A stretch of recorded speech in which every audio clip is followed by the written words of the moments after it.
begin this evening with protecting women's reproductive freedom. Probably the most important decision the Supreme Court has ruled in 100 years. John Stemberger is the president of Florida Family Policy Council, a pro-life organization in the state. He says the Supreme Court's decision is overdue. We want to view this issue like we view slavery, just something like, how could we ever do that? Like, it's so unimaginable. Stemberger adds adoption is the better option. We can love both the mother and the baby. We don't have to choose. Thank you, Mr. Chair. With every bill that's filed, the question becomes, what problem is this bill solving? And the problem this bill is solving is that Florida has become a late-term abortion destination state. This is a good bill. It's good policy. It's good politics. The vast majority of Floridians, even pro-choice Floridians, do not want late-term abortions, and it's good jurisprudence because of the U.S. Supreme Court case in Dobbs, existed with 15 weeks. Thank you, sir. President of Florida Family Policy Council, John Stemberger, says taxpayers would not like seeing their money used to cover for abortion expenses. People are fed up. People do not want their tax dollars being paid for abortions. I mean, that's across the board, and I'm sure that's the same statistics in Alachua County and in the city of Gainesville.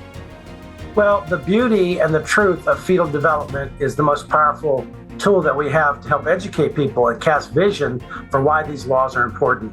And, at 15 weeks, a child can feel pain, but at really only 6 weeks, that child has a beating heart. The Florida Family Policy Council, speaking in opposition to this amendment, we believe that life is precious from the moment of conception, from the moment of beginning. In no situation do we believe that we should punish the child with the death penalty for the crime of the father. Thank you very much. Thank you, Jim. The senator who proposed the bill says the ban would apply only to kindergarten through third grade classes.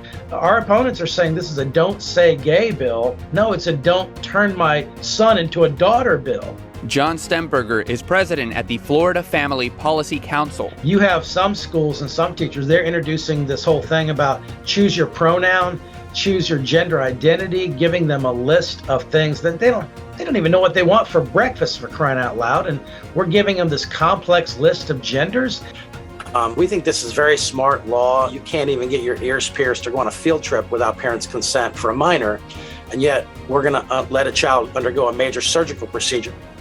Thank you, Chair Grawl. Aaron DiPietro of the Florida Family Policy Council. We rise in support of HB 1557, the Parental Rights in Education Act. This bill does not place any speech restrictions on students of any nature. This does not place restrictions on organic discussions in the classroom.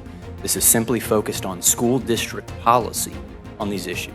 The schools, everybody became a homeschooler for a short period of time, and as a result of that, the trash and the vile ideology that was being pumped in to kids, now parents actually saw it. They don't usually see it when they're in the classroom. They saw it on the computer screen, they saw it on their TVs, and as a result, an entire army of grizzly mamas rose up and said, enough. And joining us now to talk about it is John Stemberger.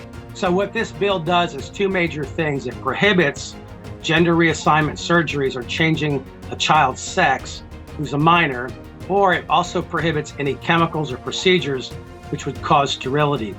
We think this is very unethical and can tantamount to child abuse, and so the bill would prevent both those things. Had to be an incredible time to be at the signing. It is. It's an exciting moment in history, especially in Florida's history, but for the whole country. So we're very proud of the leadership of Governor DeSantis to make this a moment possible. What was your reaction to learning that Governor DeSantis had suspended a state attorney for refusing to enforce the law? Joe, once you just think you have an amazing governor, and then he just impresses you once again. He's a force of nature, and if it wasn't clear before, it should be clear now. There's a new sheriff in town, and he's not putting up with nonsense. John Stemberger, Florida Family Council, we remain jealous, and we're grateful for your time today. Thanks so much.